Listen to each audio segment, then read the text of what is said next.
Hello, and welcome to Hot Topics. My name is Matt Crabtree, and we are reporting from the University of Tennessee in Knoxville. Today's hot topic is education reform, and today we are going to focus on No Child Left Behind and its reauthorization. We have some great guests on the show today, but first, we're going to take a look at the pros and cons of No Child Left Behind to date. Ronald Burgundy has the story. No Child Left Behind was signed into law in 2002 by President George Bush, and now, 7 years later, many are saying it's time for change. Big change. And some of the corollaries of No Child Left Behind, this big bill, are not working. So it's extremely important to change those to make sure that the intentions behind the bill are being met. Many blame federal underfunding as a cause for many of the Act's problems. States have been asked to follow guidelines set in No Child Left Behind or take the chance of losing federal dollars. There are others whose biggest problem is with teachers strictly teaching to the test. With so much focus on test scores, there are many who believe that the whole learning aspect is being taken away. Students no longer learn just for learning, they learn just for the test, and then they review for the test, and then they take the test, and that's it. With states having the ability to create their own testing guidelines, there are a lot of states simply lowering their testing standards to compensate for low student performance. Many are calling for a national standard that would alleviate this problem. Well, I think it's fair. It's fair for different states to have different standards, theoretically. However, the federal government has given states the opportunity to make their own standards, their own high academic standards, but it's evident that states aren't doing that. Although raising teacher standards sounds like a great idea, there are those who argue that the new standards are too much too soon. In rural and financially unstable areas, there are many schools who are having trouble finding teachers, and this usually has made the problem even worse. I had a meeting this morning where I told them basically within 2 or 3 years I have to have a math teacher, another math teacher. I have to have another social studies teacher. So those are things that we're going to have to work out in the next 2 or 3 years. Hopefully the economy picks up and we can do that. Clearly, there are some issues that must be addressed with No Child Left Behind. On the other hand, there have been many positives that have stemmed from the Act. No Child Left Behind holds states accountable for what they are teaching, and having these standards measured yearly and available to parents is a great feature. You need to have an education system in which teachers, your local education agencies, and your states are all being held accountable. Although there are those who argue that the new teaching standards are too high, the fact that students are being taught by the most qualified teachers doesn't sound like a bad idea.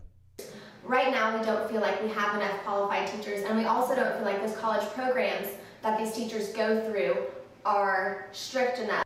With an emphasis on reading, writing, and math, students will be better prepared for post-secondary education and their future careers. Well, I think reading is, as far as pre-K and K through 5, it's your fundamental basis of learning. We need to make sure that students can read before that they move on to certain grade levels. Focusing on the measurement of education status and growth by ethnicity will help bridge the gap of achievement between white and minority students. Now, whether you agree or disagree with No Child Left Behind, the time has come for its reauthorization, and many are hard at work trying to come up with what they believe is the best idea. Ronald Burgundy, Fox News. We are fortunate today to be joined by Senator Haji Ceesay from New Hampshire. Thank you for being with us today. Thank you, Matt. It's always good to be on the show. As I can see, you were a co-writer of the bill, so obviously you truly believe in No Child Left Behind. Can you tell us a little bit on why you still believe this is a great idea? I definitely believe in this bill. This bill has all the best intention for American students. I think when we write this bill, we give the state all the rights to set their own standards for students. We hope that this bill was going to improve our school system, and it have done so as well. In my state, for example, we are doing pretty well. Okay, sounds great.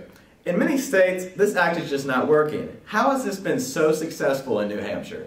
Raising the standards, that's the key. Raising the standards. In New Hampshire, we have raised the standards. The school system have raised their standards. That's why we are ahead of most across the nation. Our students are doing pretty well. States that haven't raised their standards, they find it very difficult. But we have raised our standards, and it has worked for us very well. Very interesting.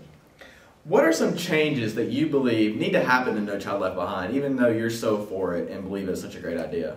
There are some changes that need to happen for No Child Left Behind. With any bill, sometimes when you implement it, reauthorizing it, you can understand, you can see the flaws in the bill. I don't think this bill is flawless. There are some flaws that we need to fix up. And one thing is that having a national standard for like all state to meet instead of individual state to meet their standard. I know this is like a serious civil right issue because why is it a civil right issue? Because state want their rights.